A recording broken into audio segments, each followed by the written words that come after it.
ang lahat ng buhay, binigyan ng buhay, makakatikim ng kamatayan. Ang kamatayan na ito, mga kapatid, na hindi natin maiwasan na minsan tayo ay gustong lumisan sa kamatayan at hindi mo pwedeng takasan ng kamatayan. وَنَبْلُوكُمْ بِالشَّرِّ وَالْخَيْرِ. Katotohanan, hada lam huna lamu ta'kid.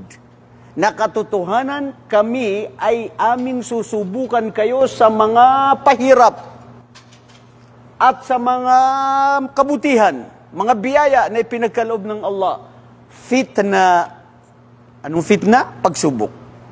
Wa ilayna turja'un, mga kapatid, babalik tayo sa Allah.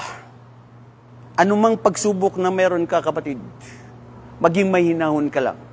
Dahil babalik ka sa tunay na lumikha sa'yo. So ngayon, nakuha natin ang dalil sa Quran patungkol sa ang bawat isa sa atin ay susubukan. Nang susubukan ng alin? Susubukan saan? Sa? Anong kamatayan? Susubukan saan? Susubukan sa pahirap. Hindi ba?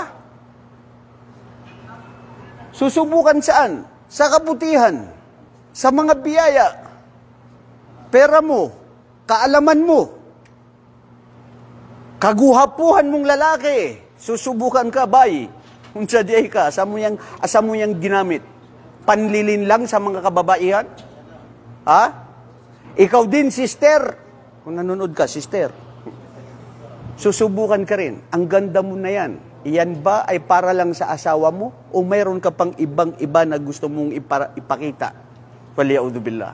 Ang mga biyayag ito pagsubok. Mabuti at masama.